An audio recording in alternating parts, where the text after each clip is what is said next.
निपीय यस्य क्षितिरक्षिणकथास्तताद्रियन्ते न बुधा सुधामपि नलसितच्छत्रितकीर्तिमण्डलः सराशिरासीन् महसां महोज्ज्वलः 123வது ஸ்லோகத்தோட முடிச்சோம். அதாவது அக்னியினுடைய பேச்சு.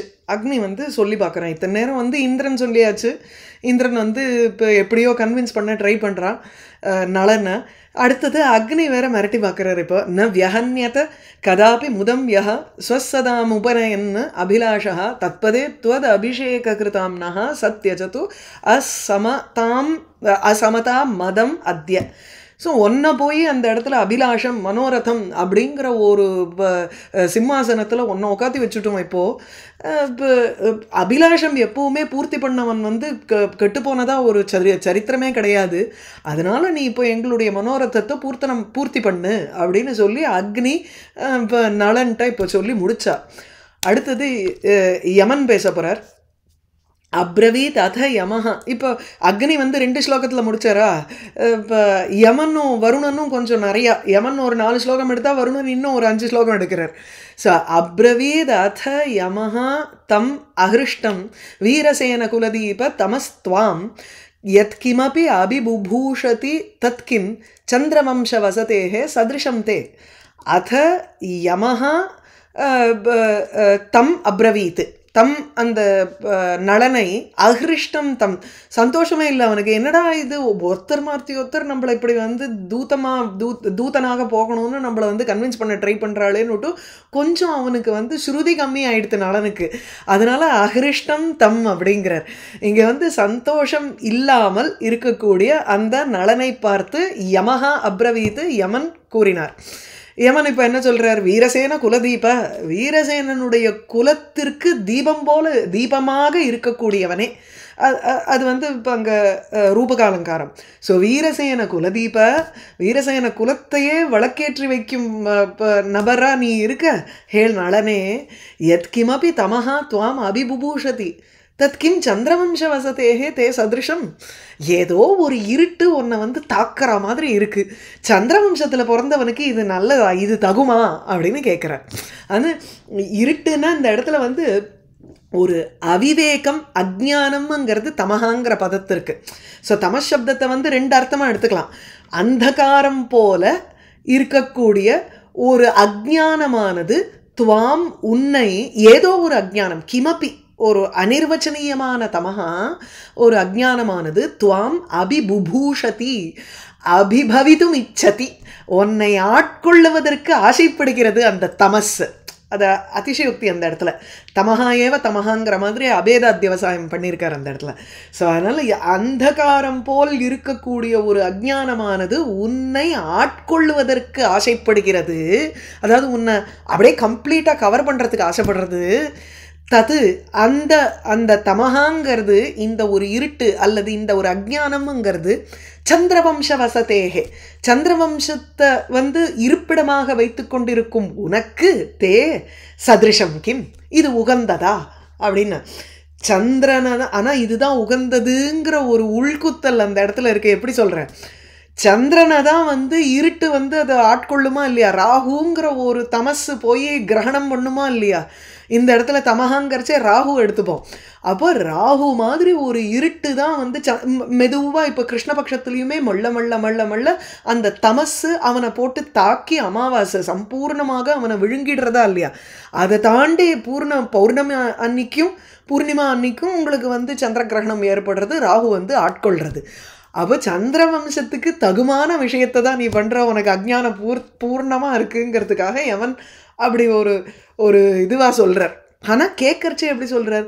சந்திரன் போல பிரகாசிக்கின்ற ஒரு வம்சத்தில் நீ பிறந்தவன், அதை வசதிகினா இருப்பிடம்.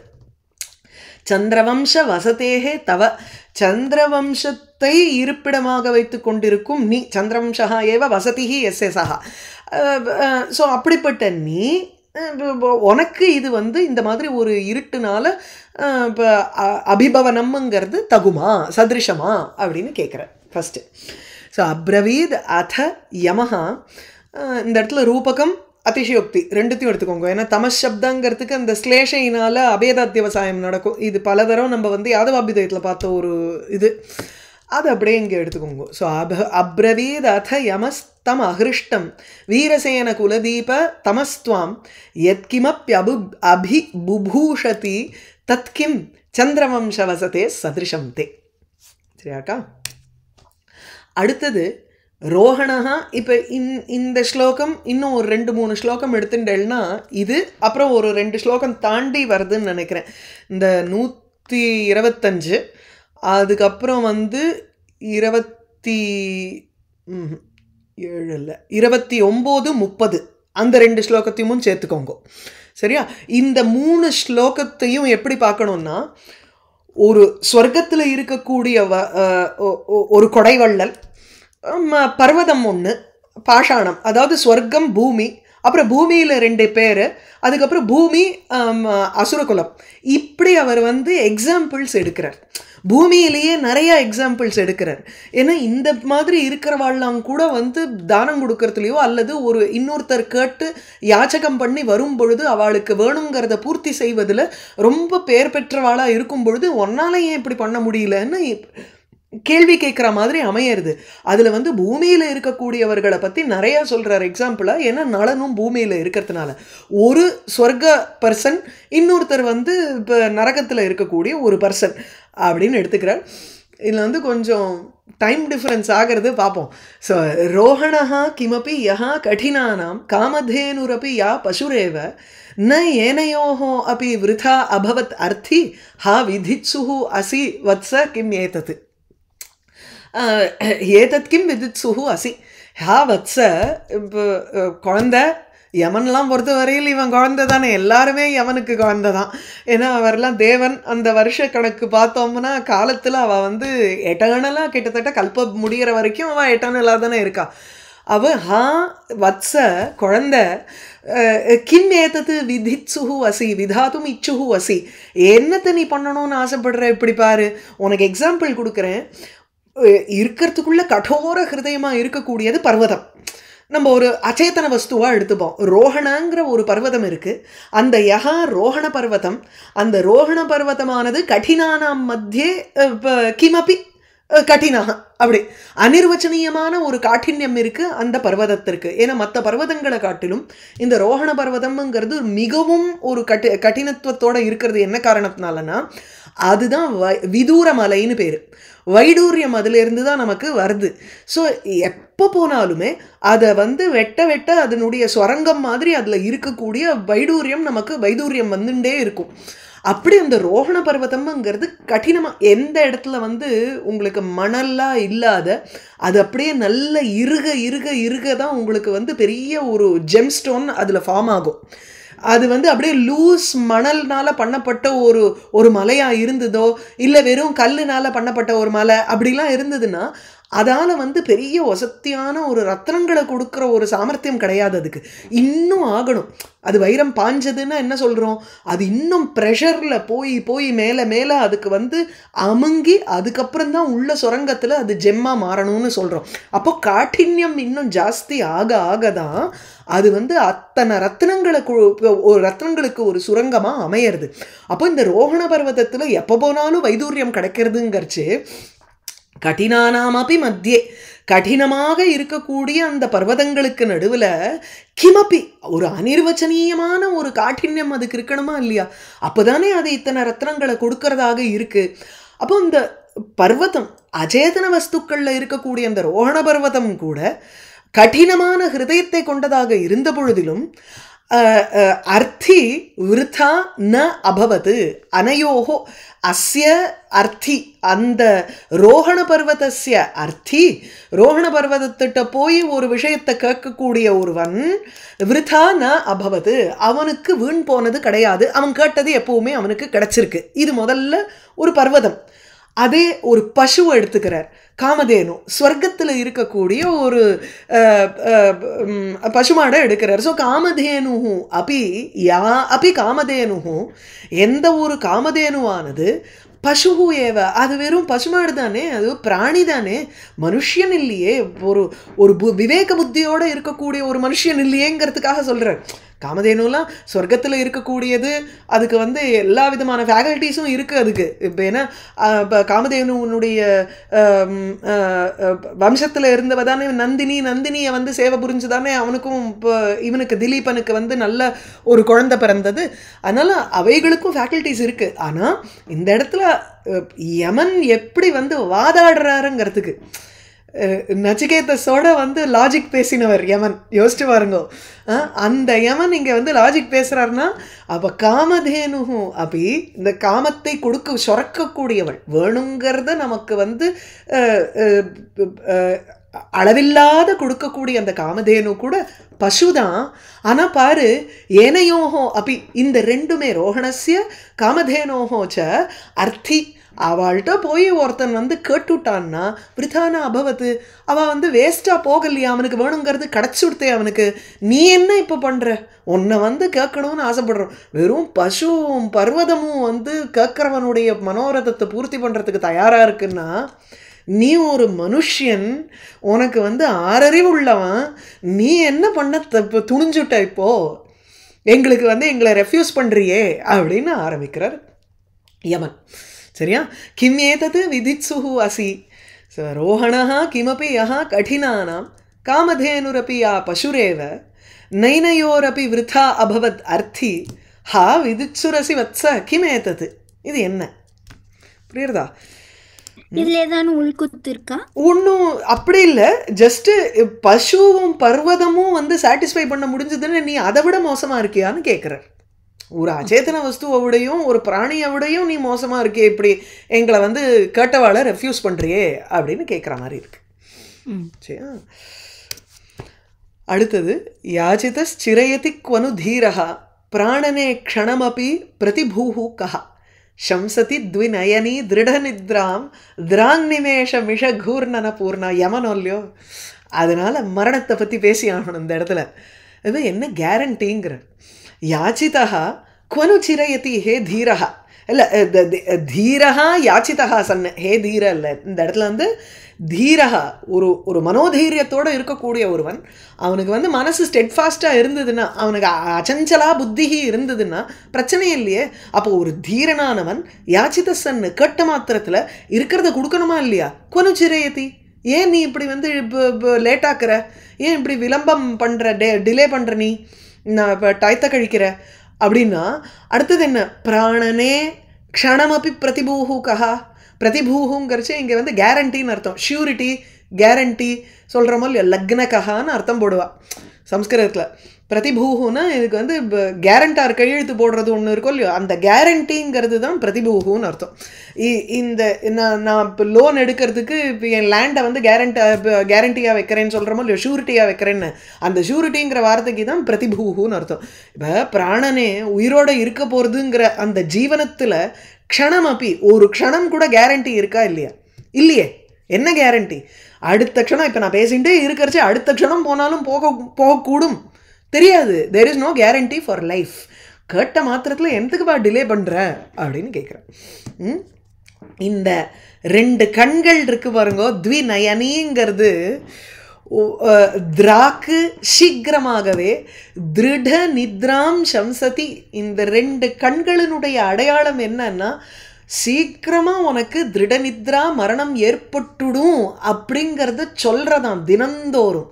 எதை வச்சுட்டு சொல்கிறதுன்னா, இந்த கண்ணு வந்து கான்ஸ்டண்ட்டாக சிமிட்டின்ண்டே இருக்குது பாருங்கோ, கண்ணு மூடிண்டே இருக்குது. நிமேஷம் அதாவது கண்ணை மூடுறது அப்படிங்கிற ஒரு வியாஜத்தினால அந்த வியாஜத்தில் கூர்ணனம் அது அசைஞ்சுட்டே இருக்கு, ஒரு செயலை செய்கின்றது. அந்த செயல்னால் பூர்த்தியாக இருக்கக்கூடிய இந்த கண்ணனுடைய வேலைனால என்ன, அந்த கண்ணுக்கு வேறு வேலையே கிடையாது. இந்த கண்ணனுடைய வேலை என்ன கண்ணு வந்து இங்கே அங்கே அலைஞ்சுட்டு இருந்தா கூட அந்த டக்குன்னு மூடுறதா இல்லையா, அந்த யமைக்கு வேறு வேலையே கிடையாது. நீங்கள் வந்து இந்த கண்ணீரை இது பண்ணுறது, மேலேருந்து தண்ணி கொட்டு, அதெல்லாம் மற்ற வேலையெல்லாம் விட்டுருங்கோ. நம்ம வந்து the first thing that we think about an eye, ஒரு கண்ணு அதனுடைய அந்த மற்ற பார்ட்ஸ் அப்படின்னு அதை பார்த்த உடனேயே வேலையே என்ன, அது என்ன எப்போ பார்த்தாலும் மூடி மூடி திறக்கிறதே, அவ்வளவுதானே அதுக்கு வேலை. அப்படின்னு நினைக்கிறோம். அப்ப நிமேஷ மூடுவது என்ற வியாஜத்தை கொண்டு ஒரு அசைதலை வைத்து கொண்டிருக்கும் அந்த இரண்டு கண்கள் இருக்கே, த்விநயனி துவயானாம் நயனானாம் சமாஹாரா த்விநயனி, ரெண்டு கண்ணையும் சேர்த்து சொல்றேன் வச்சுக்கோ. தேவர்களுக்கும் மனுஷியர்களுக்கும் உண்டான வித்தியாசம் அந்த இடத்துல. தேவர்களுக்கு அனிமேஷாக, அதனால அவளுக்கு நித்ரையும் கிடையாது, தீர்க்க நித்ராவும் கிடையாது. திருட நித்ராங்கிறது இங்க மரணத்தை சொல்றார். ஸோ மரணம்ங்கிறது பிரளயத்தோட தான் சேர்ந்து அவளுக்கு மரணம், அதர்வைஸ் மரணம் கிடையாது அவளுக்கு. உலகமே அழியும் போது தானே. மனுஷனுக்கு அப்படி இல்லையே. இந்த ரெண்டு கண்ணு வந்து அப்பப்போ மூடி மூடி திறக்கிறதுனால இந்த வெறி எப்போ வேணாலும் இது மூடிப்பிடும் பர்மனண்டா அப்படிங்கிறத நமக்கு வந்து ஒவ்வொரு செகண்டும் அது வந்து காமிக்கிறதான். எப்படி நினைக்கிற, அதாவது இது பெரிய வேதாந்தம். யமனால ஒண்டி தான் இந்த மாதிரி வேதாந்தம் பேச முடியும். அதனால தான் நச்சிகேதஸ் போய் கேட்குறான், ஆத்மா அஸ்தி இத்தி ஏகே அப்போ நாஸ்தி இத்தி ஏகே, இருக்கு இல்லைங்கிறா. இதை பற்றி சரியான பர்சன் யார்கிட்ட போய் கேட்கலாம்னா யமன் உண்டி தானே கேட்க முடியும்னு போய் நிற்கிறது அந்த குழந்தை. அவனு யமனால தான் இந்த மரணத்தினுடைய ஒரு ஒரு என்ன சொல்கிறது ஃபைனலிட்டியை பற்றி பேச முடியும். வேற யாருக்கும் அந்த தகுதி கிடையாது. அதனால இங்கே வந்து அவனுடைய ஒரு இனிமிட்டபிள் ஸ்டைலில் சொல்கிறான் யமன். அப்படி எடுத்துக்கணும். அந்த இந்த ரெண்டு கண்ணு இருக்கு பாரு, அந்த ரெண்டு கண்ணுமே நிமேஷ மூடுறதுங்கிற வியாஜமான ஒரு செயல். கூர்ணனம், கூர்ணனங்கிறது உத்து பார்க்கறது இல்லை, இங்கே கூர்ணனங்கிறத பிரமணம்னு எடுத்துக்கணும். இந்த நிமேஷங்கிற ஒரு கண்ணை மூடுவதுங்கிற ஒரு பிரமணம் இருக்கே, அந்த பிரமணத்தினால தான், அந்த செயல்னால தான் பூர்த்தியாக இருக்கக்கூடிய இவ்விரண்டு கண்களும் நமக்கு தினம் தினம் என்ன சொல்கிறது, திராக்கு சீக்கிரமாகவே திருடநித்ராம் சம்சதி, மரணத்தை நமக்கு தெரிவிக்கிறது. அதனால தேர் இஸ் நோ கேரண்டி உன்னுடைய ஜீவனத்துக்கு, எதுக்காக நீ டிலே பண்ணுற அப்படி வர யமன். புரியுறதா? யாச்சிதச்சிரயதி க்வனு தீரஹ பிராணனே க்ஷணமபி பிரதிபூஹுகஹ சம்சதி த்விநயனி திருட நித்ராம் திராங் நிமேஷ மிஷ கூர்ணன பூர்ணா. இந்த இடத்துல அந்த மிஷான்னு வந்திருக்கிறதுனால நிமேஷ மிஷேன கூர்ணனம், அதுக்கு வந்து அபன்னுதி, அந்த இடத்துல கைத்தவா அபன்னுதி. அடுத்தது அப்ரபுஷ்பம். ஓ இந்த இடத்துல போடலையா? ஓஹோ சரி, இதை போடலைன்னா பரவாயில்ல விட்ருங்க, நான் அன்வயம் போடுறேன், நான் சொல்லிடுறேன் பெட்டர். அப்ரபுஷ்பம் அப்படி தித்சதி சீதம் சார்த்தினா விமுகதா யத் அபாஜி ஸ்தோககஸ்ய கலு சஞ்சுபுட்டேன ம்லானிஹி உல்லசதி தத்கன சங்கே. ரொம்ப சுலபமான அவ்யயம் அன்வயம் தான், இதில் ஒன்றும் பெரிய விவகாரம் கிடையாது. சீதம் அப்ரபுஷ்பம் தித்சதி அப்பி घनसंगे स्तोककस्य अर्थिना चंचुपुटेन सा विमुखता यत् अभाजी तत् म्लानिः उल्लसति खलु. सो शीतम अभ्रपुष्पम दित्सति अपि அல்லது அப்ரபுஷ்பமபி தித்சதி, எது தித்சதி சதி, எது நமக்கு கொடுக்க ஆசைப்படுறதுன்னா கனசங்கே, இந்த மேகத்தினுடைய கூட்டமானது. முதல்ல வந்து இப்போ இந்த வார்த்தைக்கு வார்த்தையை விட என்ன வாட் இஸ் த இதுன்னு சொல்லிடுறேன். மேகங்கள் வந்து சீதமான குளுமையான அப்ர புஷ்பம் தித்சதி, மேகங்களுக்கு வந்து எதையோ கொடுக்கணும்னு ஆசைப்படுறது. என்னத்தை? அப்ர ஆகாஷ புஷ்பமான, இங்கே ஆகாஷ புஷ்பம்ங்கிறத வந்து எப்படி எடுத்துக்கிறோம்னா, அப்ரனா மேகம், மேகத்தினுடைய புஷ்பம், புஷ்பரூபமாக இருக்கக்கூடியது ஜலம். ஏன்னா மேகத்திலேருந்து நமக்கு வேற எதுவும் வரப்போறது இல்லை. ஆகையினால மேகத்தினுடைய புஷ்பமாக சொல்றது என்ன? இப்போ மரத்தினுடைய புஷ்பம்னு சொல்லும்பொழுது புஷ்பம் பலம் இதெல்லாம் அதை கொடுக்குற ஒரு சாமர்த்தியம் இருக்கு அந்த மரத்திற்கு. வேற மேகத்தை எடுத்துட்டோம்னா மேகத்திலிருந்து வரக்கூடிய பலன் எதுன்னா, புஷ்பம் எதுன்னா ஜலம் தான் இந்த இடத்துல. ஆகையினால சீதம் அப்ரபுஷ்பம் தித்சதி அப்படி மேகசங்கே, ஒரு கனசங்கே, மேகங்களினுடைய கூட்டமானது சீதம் குளுமையான அப்ரபுஷ்பம் மேகத்தின் புஷ்பமாக விளங்கக்கூடிய ஜலத்தை தித்சதி சதி, அது கொடுக்கணும்னு ஆசைப்படுகின்ற பொழுது, ரைட்டா? இது ஒரு பக்கம் இருக்கட்டும். இப்போ இந்த மேகம் கொடுக்கணும்னு ஆசைப்படும் பொழுது அந்த மேகத்துக்கு ரெண்டு கலர் இருக்கா இல்லையா? வெள்ளை கருப்பு. வெள்ளை மேகமாக இருந்ததுன்னா அதுலேருந்து ஒன்றும் ஜலம் வரப்போகிறது இல்லைன்னு நமக்கு தெரியும். அது கருப்பாக ஆகும் பொழுது தான் அதுலேருந்து ஜலம் வரப்போகிறது. இப்போ இந்த இடத்துல எப்படி உத்பிரேக்ஷ பண்ணுறார் இவர்னா, கவினா, இந்த மேகம் வந்து சே ஃபார் எக்ஸாம்பிள் அது வந்து கொஞ்ச நேரம் டிலே பண்ணிடுறது. தண்ணி குடுக்கறதுக்கு அது டிலே பண்றதுன்னு வச்சுக்கோங்க. அப்ப தண்ணி குடுக்கறதுக்கு டிலே பண்ணும் பொழுது அந்த மேகம் எந்த கலர்ல இருக்கும்? வெள்ளையா தானே இருக்கும். அப்ப வெள்ளையா இருக்கிற மேகம் அந்த சாதக பக்ஷி வந்து கேட்கறதான். சாதக பக்ஷிங்கிறது கவி சமயத்துல எப்ப பார்த்தாலும் மேகத்தையே பார்த்துட்டு இருக்கு. இது வெள்ளை மேகமா இருக்கு, இது டிலே பண்ண போறது, இதுல இருந்து ஜலமே வரப்போறது இல்ல அப்படின்னு உடனே அந்த சாதக பக்ஷி முகத்தை திருப்பிக்கிறது. சாதக பக்ஷி உடனே தன்னுடைய சஞ்சுபுட்டேன, இந்த ஸ்தோககஸ்யங்கிறது தான் வந்து சாதக பக்ஷி. இந்த சாதக பக்ஷியினுடைய அர்த்தினா சஞ்சுபுட்டேன, அதாவது தன்னுடைய சஞ்சுபுட்டம், தன்னுடைய மூக்குங்கிறது அல்லது வாய் அலகுங்கிறோம். சஞ்சுங்கிறது அலகு. அந்த அலகுனுடைய ஓட்டை இருக்கோ இல்லையோ, அதனால தானே அதை தானே தூக்கி எப்போ பார்த்தாலும் அது காமிச்சுட்டு இருக்கு. அதில் தானே அதுக்கு ஜலம் வரணும். அந்த மேகத்திலேருந்து வர்ற ஜலத்தை மாத்திரம் வந்து சாப்பிடுங்கிறது தானே பாயிண்ட்டு. அதனால் எது இங்கே வந்து யாச்சகனாக இருக்குது அப்படின்னா அந்த சஞ்சுபுட்டம், அதனுடைய அழகு தான் இங்கே வந்து யாச்சகமாக இருக்குது. ஸோ ஸ்தோககஸ்ய சாதக பக்ஷியினுடைய இந்த யாச்சகமாக விளங்கக்கூடிய அதனுடைய வாயினால் இப்பொழுது என்ன ஆயிடுத்து, அது மேகத்தை பார்க்கறது. பார்க்கும் பொழுது இந்த மேகம் டிலே பண்ணுறது. டிலே பண்ண உடனே இதனுடைய முகத்தை அது திருப்பின்றது. சஞ்சுபுட்டேன சா விமுகதா, முகத்தை திருப்பும் ஒரு விஷயத்தை அபாஜி, யது அபாஜி, அதாவது இது வந்து அடைந்தது. இந்த சஞ்சுபுட்டம் அபஜத்துன்னு எடுத்துக்கணும். சஞ்சுபுட்டா விமுகதாம் அபஜத்து. ஸோ சஞ்சுபுட்டேன விமுகதா அபாஜி, கர்மணி பிரயோகத்தில் இருக்கு, அவ்வளோதான். சரியா? ஸோ இது உடனே இந்த சாதக பக்ஷியினுடைய முகமானது எப்படி ஒரு முகத்தை திருப்பும் தன்மையை அடைந்ததோ, எந்த ஒரு முகத்தின் திருப்பும் தன்மையை அடைந்ததோ, விமுகதா பராங்முகமாக இருக்கும் தன்மையை அடைந்ததோ, இப்போ அதை பார்த்துட்டு மேகத்துக்கு என்ன பாயிண்ட்டு, மேகம் உடனே வந்து ரொம்ப மனசு வெக்கப்பட்டு அப்படியே முகம் அப்படியே அதுக்கு வந்து கருத்து போயிடுதான் துக்கத்தினால. இப்போ பாருங்க, ம்லானிம் உல்லசதி கன சங்கே ம்லானிம் உல்லசதி அப்படி எடுத்துக்கணும்.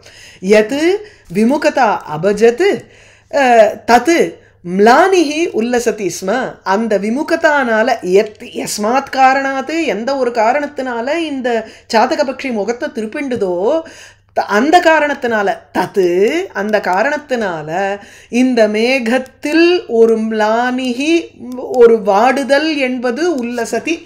இப்படி தான் நாங்கள் வந்து டெக்ஸ்டெல்லாம் வந்து ஒருத்தர்கிட்ட டைரெக்டாக படிக்கிறச்சு. இது மாதிரி இங்கே ஸ்லைடா கீடா அதெல்லாம் கிடையாது. எங்களுக்கு வந்து மாலதி மாமி பாடம் நடத்தும்போது மேலே 1 2 3 4 போட்டுக்கோ அப்படின்பா. இப்படி தான் நாங்கள் வந்து குறிச்சிப்போம் டெக்ஸ்ட்டில், எது வந்து அன்வயம் பிரகாரம்னு போட்டுக்கிறதுக்கு.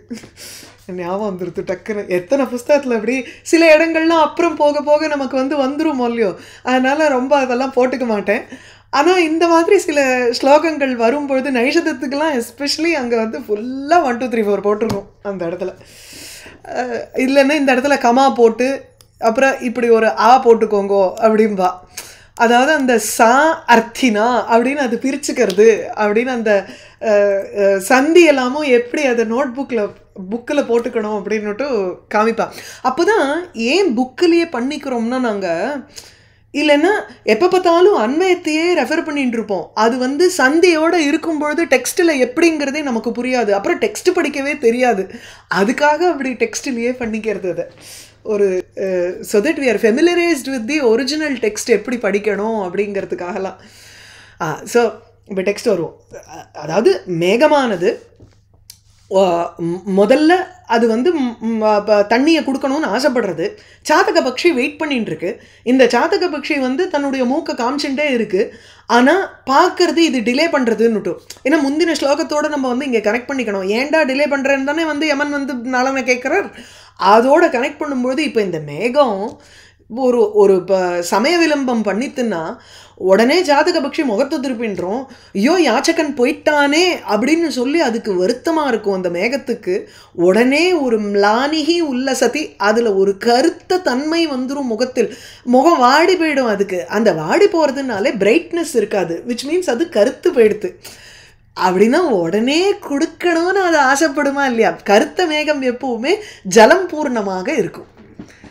மேகம் கூட நம்ம ஒரு யாச்சகன் முகத்தை திருப்பிட்டோம்னா இல்லை வா வா நான் உனக்கு கொடுக்குறேன்னு சொல்லி அது கருத்துண்டு உடனே ஜலத்தை கொடுக்கறதுக்கு ரெடி ஆயிடுறது.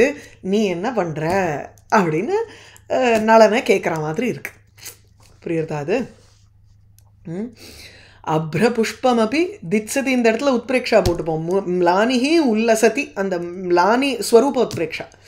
அதுக்கு ஒன்றும் பெரிய வாடுதல்லாம் கிடையாது. ஆனால் அந்த சஞ்சுபுட்டேன விமுகதா யத் அபாஜி தற்காரணாதேவ தத்திர ம்லானிஹி உல்லசத்தின்னுட்டு உங்களுக்கு ஹேதோத்பிரேக்ஷாவும் இருக்குது. ரெண்டுமே இருக்குது. அதனுடைய கருப்பு தன்மைங்கிறது, மேகத்தினுடைய கருப்பு தன்மை உள்ளிருக்கும் ஜலத்தினால அதுக்கு வந்து விமுகதா காரணம் கிடையாது. ஸோ இங்கே ஹேதோத்பிரேக்ஷாவும் இருக்குது, கிரியோத்பிரேக்ஷாவும் இருக்குது. எல்லாமே கம்யம். ஏன்னா உங்களுக்கு அந்த உத்பிரேக்ஷா வாச்சக சப்தம் இல்லை அந்த இடத்துல. சரியா? அட்லீஸ்ட் யமன் வந்து மிரட்டல, தானா உனக்கா அதை தோணி கொடு அப்படிங்கிற மாதிரி கேட்குற மாதிரி இருக்குல்ல? ஆமாம், இமோஷனல் பிளாக்மெயில் தான் அந்த இடத்துல, மிரட்டல். அப்ரபுஷ்பமபி திட்சதி சீதம் சார்த்தினா விமுகதா யத் அபாஜி ஸ்தோககஸ்ய கலு சஞ்சுபுட்டேன ம்லானிருல்லசதி தத்கன சங்கே. இது ஏதோ ஹை ஸ்கூல் ஜிம் மாதிரி இருக்கு. அந்த 4 பிக் புல்லிஸ் வந்து பாவமா இருக்காங்க வந்து. ஐ மீன் நலன் வீக்லிங்ல, பட் ஒரு மனுஷன் பாவம் தானே இல்ல, போட்டு இப்படி அவனை வாட்றா. கரெக்ட். எனக்கு என்ன இதுவா இருக்குன்னா, ஸ்ரீஹர்ஷன் அதை எப்படி ஒரு ஒரு விஷுவலைஸ் பண்ணி நமக்கு கொடுக்குறாரு பாருங்களேன்னு. சரி, that is the power of a கவியில். கவிரேகப் நிஜமாவே அவன் 4 பேர் வந்து இவ்வளவு தூரம் மிரட்டினாளான்னு நம்ம மகாபாரதத்தை இன்னும் பார்க்கல. ஆனால் இந்த கவி மூலியமாக அதை ஒரு பியூட்டிஃபுல் சீனாக நமக்கு வந்து மைண்டில் இருக்கு பாருங்கோங்கிற. அதுதான் அந்த சாதக பட்சி இப்படி பண்ணிட்டு மேகம் இப்படி பண்ணிட்டுங்கிறது எவ்வளவு பியூட்டிஃபுல்லா இந்த இடத்துல அந்த இதை கொண்டு வர்றாரு பாருங்க. அது அவருடைய ஒரு கிரியாசக்தி, பிரதிபா சக்தி. பா, வியக்கிறேன் ஒரு தடவையும் அதை படிக்கிறது. நம்மளுக்கெல்லாம் அப்படி தோணல இல்லையா? வராது, ரொம்ப கஷ்டம். ஏதோ ரசிக்கிற அளவுக்கு புத்தி கொடுத்துருக்கானேன்னு நினச்சிப்பேன் நான். இல்லைன்னா இதெல்லாம் படிக்கிறவாளே உங்களுக்கு வந்து ரொம்ப கம்மி, நைஷதம் படிக்கிறவாள்லாம். அட்லீஸ்ட் கொஞ்சம் ரசிக்க முடியாது நம்மளால. அடுத்தது இப்போ வருணன் ஆரம்பிக்கிறார். ஸோ யமன் வந்து சொர்க்கத்தில் இருக்கிற காமதேனுவை பற்றியும் ரோஹண பர்வதத்தை பற்றியும் மேகத்தை சாத்தக பக்ஷி மேகத்தை பற்றியும் சொன்னார் யமன். இப்போ வருணன் இல்லையோ, ஜலம் எல்லா இடத்துலையும் உங்களுக்கு பரவி இருக்குது இந்த இடத்துல. அதனால் அவர் வந்து இப்போ பூமி அண்ட் ரசாத்தலம் அந்த இடத்துலையும் உங்களுக்கு வருணனுடைய ஒரு இது உண்டு, ப்ரெசன்ஸ் உண்டு. ஜலம் தானே உங்களுக்கு இருக்குது பூமியை சுற்றி. அதனால் வருணன் வந்து மற்ற எக்ஸாம்பிள்ஸையும் சொல்ல போகிறார் இப்போ. ஊச்சிவான் உச்சிதம் அக்ஷரமேனம் பாஷபாணிரபி பாணிம் உதஸ்ய கீர்த்திரேவ பவதாம் பிரியதாராக தான நீர ஜர மௌக்திகா ஹாரா. பாஷபாணிஹி அப்படி, வருணனுடைய ஆயுதம் கையில் வந்து எப்பவும் பாஷம் வச்சுட்டு இருக்கக்கூடியவன். அதனால் அந்த பாஷத்தை வச்சுட்டு 2-3 ஸ்லோகம் வரப்போகிறது இப்போ. அழகாக இருக்கும்.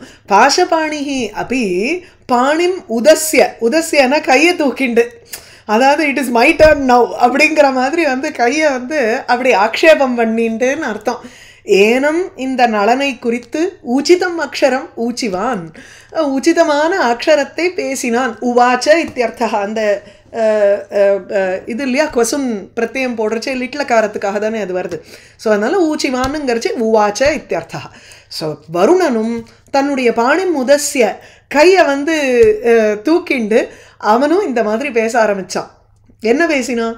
தான நீர ஜர மௌக்திக ஹாரா கீர்த்திஹி ஏவ பவதாம் பிரியதாராக அப்படின்னு கையை காமிச்சுட்டு பேசுகிறான். பவதாம் அப்படின்னு கையை நீட்டின்ட்டு, ஏன்பா உனக்கு வந்து ரொம்ப பிரியமான மனைவிங்கிறது. அவனுக்கு கல்யாணம் ஆகலை. இப்போ கல்யாணம் ஆகாதவனுக்கு போய் பிரியதாராகங்கிறார். உன்னுடைய ரொம்ப பிரியமான மனைவி யாரு? கீர்த்திஹி ஏவ. கீர்த்தி தானே உனக்கு வந்து ஒரு பிரியமான மனைவி. அதுவும் அந்த கீர்த்திக்கு அட்ஜெக்டிவ் எப்படி போடுறார்? அது எப்பேற்பட்ட கீர்த்தினா, தான நீர தான ஜலம் அந்த ஜலத்தினுடைய ஜர பெருக்கு, ஜரனாலே வாட்டர்ஃபால், அதாவது நீர் வீழ்ச்சி, அந்த தான ஜலத்தினுடைய வீழ்ச்சியே ஒரு முக்தாகாரம் மாதிரி இருக்கக்கூடிய கீர்த்தி. ஸோ முக்தாகாரா ஏவ கீர்த்திஹி, அது ஒரு ரூபகம். கீர்த்திஹி ஏவ பிரியதாராக, அதுவும் உங்களுக்கு வந்து ஒரு ரூபகமாயிடுறது இல்லையா. ஆக்சுவலி அந்த அந்த கீர்த்திகி ஏவ பிரியதாராகல ரூபகம் போடக்கூடாது, அது சொல்கிறேன் வரேன். முதல்ல இதை அர்த்தம் பார்த்துட்டு அதுக்கப்புறம் அந்த அலங்காரத்துக்கு போவோம். தான நீர ஜர மௌக்திகாரா, தான நீரம் தான ஜலம், தானம் விடும் பொழுது நம்ம அர்க்கியம் விடுறோமோ இல்லையோ, அந்த அர்க்கியத்தை தான் தான ஜலம்னு சொல்கிறோம். அது வந்து இங்கே நீர்வீழ்ச்சி மாதிரி வரதான் அவனுக்கு அந்த பெருக்கு ஒரு ஜர. ஸோ தான ஜலம், தானம் கொடுப்பதற்காக விடுகின்ற ஒரு ஜலமானது ஒரு பெருக்கு போல் இருக்கின்றது. அந்த பெருக்கே முக்தாகாரம் மாதிரி விளங்கக்கூடியது. சரியா, இது வந்து ரூபகம். ஸோ தான நீர ஜரையேவ முக்தாகாரகாங்கிறது ஒரு ரூபகம்.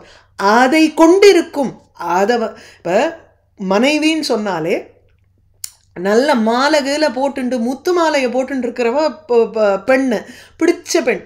யூஸ்வலி இந்த விரோதாபாச அலங்காரத்துக்கு சொல்லுவோம், முத்து தான், single pearl necklace is more beautiful then many necklaces.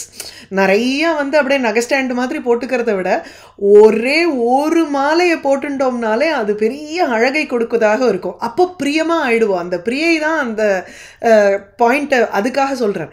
So முத்து மாலையை அணிந்திருக்கும், எதை முத்துமாலையாக வச்சுருக்கு, இந்த தான ஜலத்தை முத்துமாலையாக அணிந்திருக்கும் கீர்த்திங்கிற பெண்மணி, அவதானே உனக்கு பிரியமான மனைவி. அப்போ புகழ் தானே உனக்கு வேணும்னு நீ ஆசைப்படுறது. அதுவும் அந்த புகழ் எதனால் வரக்கூடிய புகழாக இருக்குது, தானம் கொடுத்து கொடுத்து வரக்கூடிய புகழுங்கிறது தானே, புகழுங்கிற கன்னிகை தானே உனக்கு வந்து மனைவியாக இருக்கா அப்படின்னு இப்படி பாசிட்டிவாக எடுத்துகிட்டு போகிறார். அந்த இடத்துல பாரியாத்வம்ங்கிறது கீர்த்தௌ ஏவ நியமனாத்து நது அந்நிய ஸ்திரீஷு, அதனால பரிசங்கியா அலங்காரம்.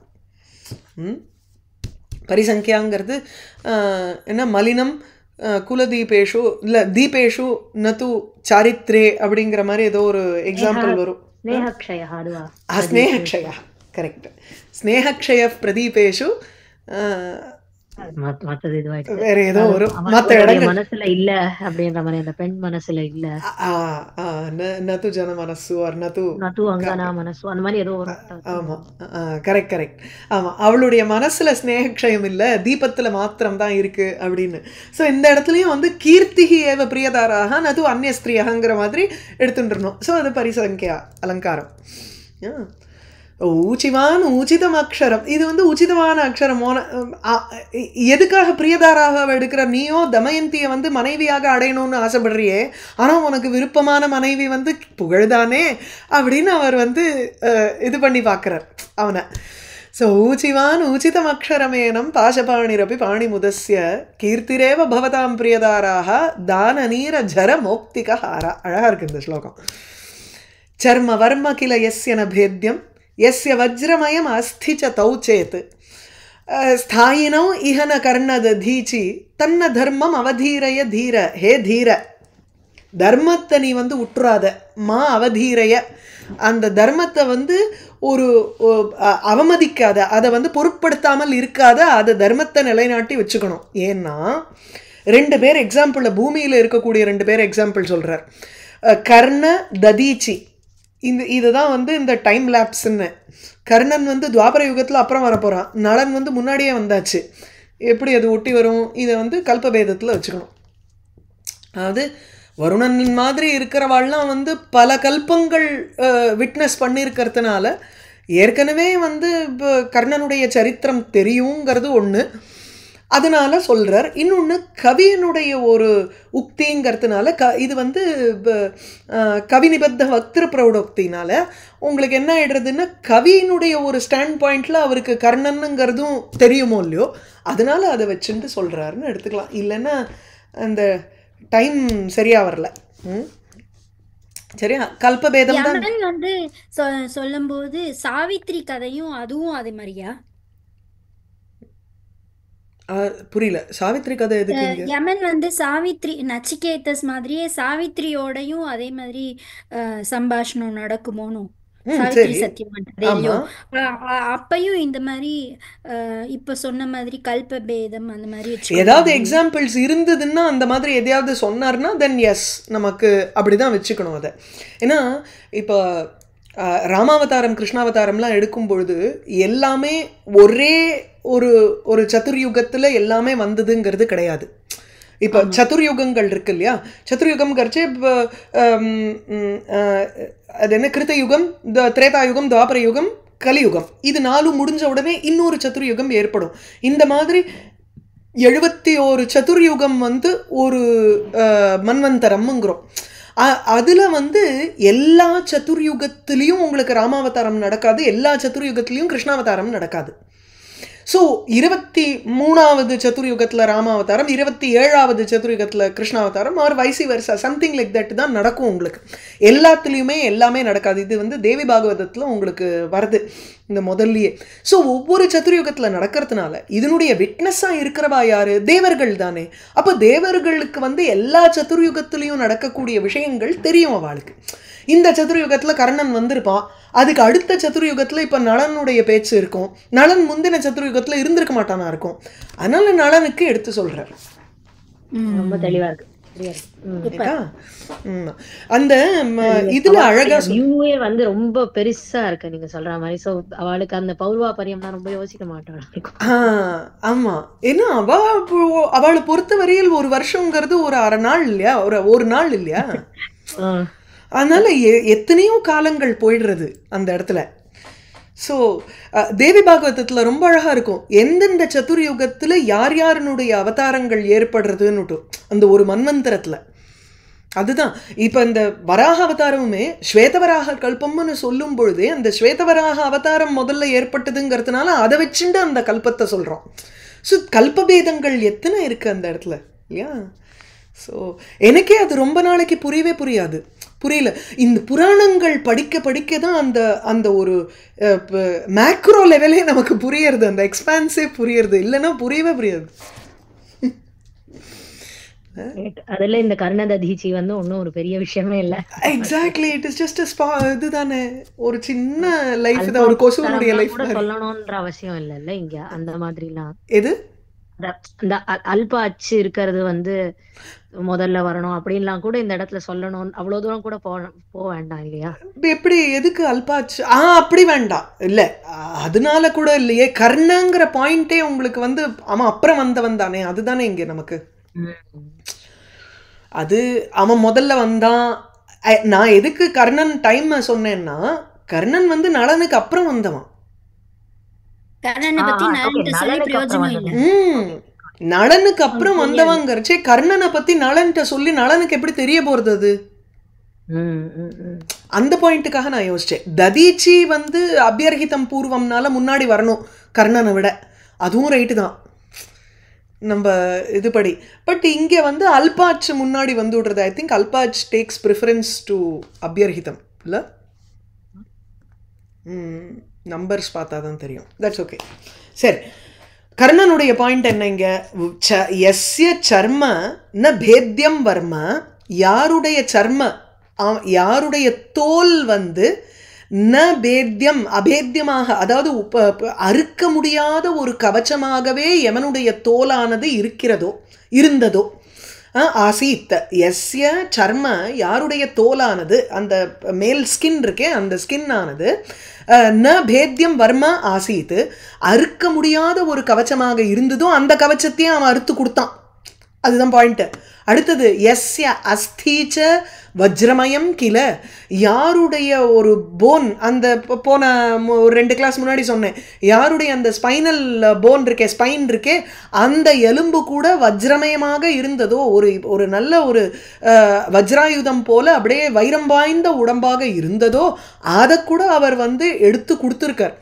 அப்படிப்பட்ட கர்ணனும் ததீச்சியும், கர்ண ததீச்சி இஹ இப்பூமியில் இவ்வுலகத்தில் ஸ்தாயினோ நச்சேத்து, அவர்களே வந்து பர்மனெண்ட் இல்லைங்கும் பொழுது நீ வந்து தீரனாக இருக்கக்கூடிய நீ தர்மத்தை விட்டுடாத.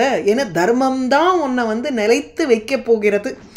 உன்னுடைய இந்த சரீரம் வந்து நிலைச்சு நிற்க போகிறது இல்லை. ஏன்னா கர்ணன் பாரு அவனும் சரி ததீச்சியும் சரி அவன் வந்து நிலைச்சு இவ்வுலகத்தில் ஸ்தாயினோ நச்சேத்து அவர்களே ஸ்தாயியாக இவ்வுலகத்தில் இல்லை என்ற பட்சத்தில் நீ மாத்திரம் என்ன நிரந்தரமாக இருக்க போறியா என்ன?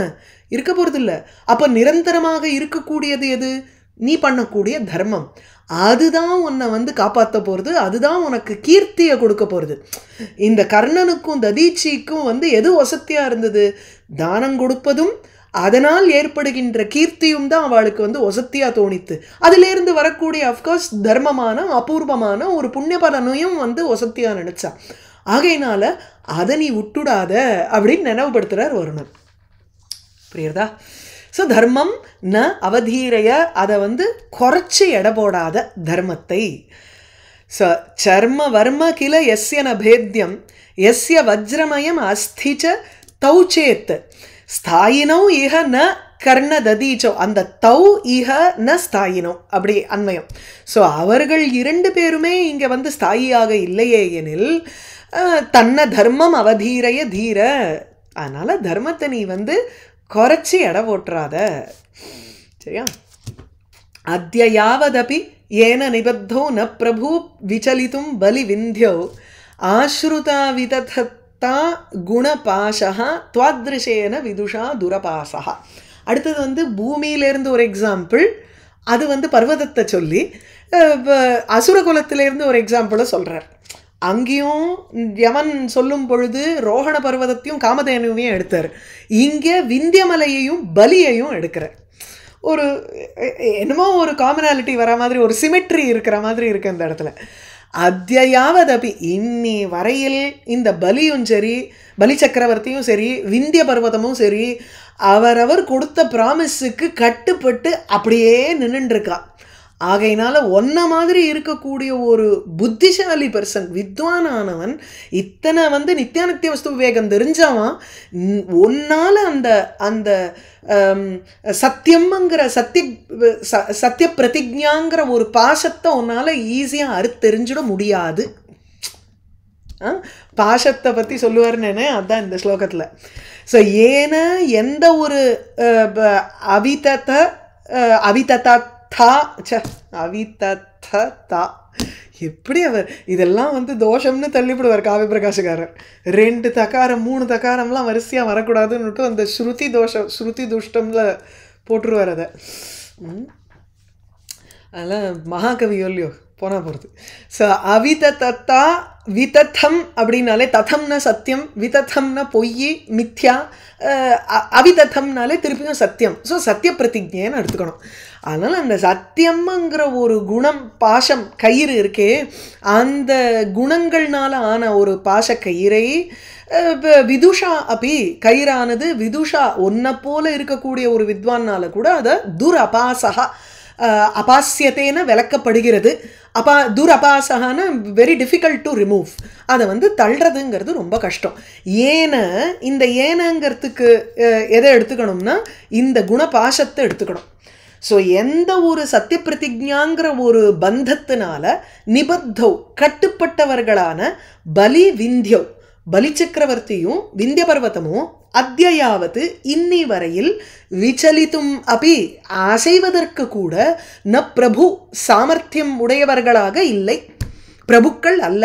அதான் பலி சக்கரவர்த்தி இப்போ வாமனனுக்கு கட்டுப்பட்டு அவர் வந்து இப்போ கீழே பாதாளத்துக்கு தள்ளினத்தினால அந்த வாமனனுடைய ஒரு கட்டுப்பாடுக்கு ஏற்ப அவர் வந்து கீழே தான் உட்காந்துட்டுருக்கார், மேலே துளிக்கூட அசையலை, வெளியில் வரவே இல்லை அப்படின்னு ஒன்று.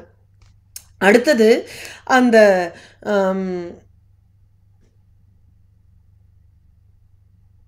சகாங்கிறது இல்லையா? சரி, சகாங்கிறது பிராக்கெட்டில் போட்டுருக்கோம், அவ்வளோதான். ஸ்லோகத்துல இருக்கு, இந்த இடத்துல மட்டும். ஸ்லோகத்தில் எங்கே இருக்கு? ஸ்லோகத்துல இருக்கு, ஸ்லைட்ல தான் இல்லை. ஓகே. ஆஸ்ருதா விததா குணபாசஸ் துவாத்ருஷேன சவிதுஷா துரபாசகான் இருக்கா? ஆமாம். ஓகே ஓகே சரி. ஓகே, நான் அதை எழுத மறந்து போயிட்டேன். சரி.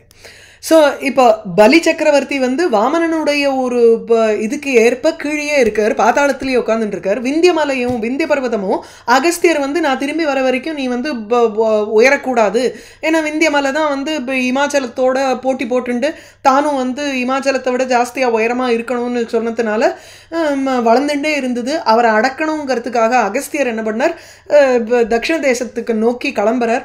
கிளம்பும் பொழுது விந்திய பர்வதத்தில் நீ ரொம்ப டாலாக இருக்க, கொஞ்சம் குறப்பா, நானும் ஹ்ரஸ்வாகாரமாக இருக்கேன், கர்வ ஆக்கிருதி, என்னை வந்து பாஸ் பண்ண விடு, நான் திரும்பி வர்ற வரைக்கும் கொஞ்சம் இப்படியே மெயின்டைன் பண்ணிக்கோ உன்னுடைய ஹைட்டை அப்படின்னு சொல்லிட்டு போனதுனால விந்திய பர்வதமும் தன்னுடைய சத்திய பிரதிஜைக்கு இடம் கொடுத்துண்டு அதுக்கு கட்டுப்பட்டு அப்படியே இருந்துருக்கு. அப்போ இப்போ எப்படி ந பிரபு அவ்விருவருமே பலி சக்கரவர்த்தியும் விந்திய பர்வதமும் அத்தியாவதி இன்னி வரையில் விச்சலித்தும் அப்படி அசைவதற்கு கூட ந பிரபு சாமர்த்தியம் இல்லாதவர்களாக இருக்கிறார்கள். அப்பேற்பட்ட அந்த சத்திய பிரதிஜை, அதுக்கு என்ன பதம் போட்டிருக்காருங்க, ஆஸ்ருத பிராமிஸ் பண்ணப்பட்ட, அதாவது அந்த பிரதிஜை பண்ணப்பட்ட அவிதத்தா, அதாவது சத்தியமாக இருக்கும் குணம், அந்த குணத்தினால் பாஷக கட்டுப்பட்டது. இங்கே வந்து குணங்கிறத சத்திய பிரதிஜாங்கிற தர்மம்னு எடுத்துக்கணும். குணங்கிறது வந்து கயிறுன்னு ஒரு அர்த்தம் இருக்குது, பாஷங்கிறதுக்கும் பாஷம்னு ஒரு அர்த்தம் இருக்குது. ஆனால் இந்த இடத்துல அந்த குணங்கிற பதத்திற்கு வந்து தர்மங்கிற அர்த்தத்தை எடுத்துக்கணும். அப்போ பிரதிஜை பண்ணப்பட்ட சத்தியம் எனும் ஒரு தர்மம், சத்தியம் எனும் தர்மம், அந்த தர்மம் எனும் ஒரு பாஷம், அந்த பாஷமானது துவாதிருஷேன விதுஷா, உன்னை போல் இருக்கக்கூடிய வித்வானால் துரபாசகா, விளக்க முடியாததாக இருக்கு. சரியா? ஸோ இந்த அவிதத்தா குணபாஷகாங்கிற இடத்துல ரூபகம், அந்த குண பாஷை இது வந்து ஒரு அலங்காரம், சப்த அலங்காரம்னு சில பேர் சொல்லுவா, சில பேர் இதை வந்து அர்த்த அலங்காரம்னு சொல்லுவா, சில பேர் உபய அலங்காரம்னு இதை கிளாசிஃபை பண்ணுவா. இது என்னென்னா புனருக்தவத ஆபாசகான்னு ஒரு அலங்காரம், புனருக்தி மாதிரி இருக்கும், ஆனால் ஒரு பதத்துக்கு இன்னொரு அர்த்தம் சொல்லலாம். குண பாஷகான் இருக்கு, குணங்கிறதுக்கு குண பாஷ ரெண்டு சப்தத்திற்கும் ஆபாத்ததா மேலோட்டமாக நம்ம பார்க்கும் பொழுது ரெண்டுத்துக்குமே ஒரே அர்த்தம் இருக்கிற மாதிரி இருக்குது. ஆனால் குணங்கிற பதத்திற்கு தர்மங்கிற அர்த்தபேதம் சொல்கிறதுனால இந்த அலங்காரத்துக்கு புனருக்தி மாதிரி தோன்றுகிறது அப்படின்னு சொல்லி புனருக்தவது ஆபாசகா அப்படின்னு இந்த அலங்காரத்துக்கு பேர். சரியா? அத்யாவதபி ஏன நிபத்தௌ ந பிரபு விச்சலித்தும் பலிவிந்தியௌ அவிதத்தா குணபாஷா துவாதிருஷேன விதுஷா துரபாசகா. கஷ்டம்தான் அது, இந்த பதத்தை திருப்பி திருப்பி சொல்கிறது. பிரேயசி ஜித சுதாம்சு முகஸ்ரீஹி யானமுஞ்சதி திகந்தகதாபி. வேணால் இந்த ஸ்லோகத்தை அடுத்த கிளாஸ் எடுத்துப்போம். சரியா? இதோட நிறுத்திப்போம் இன்னைக்கு.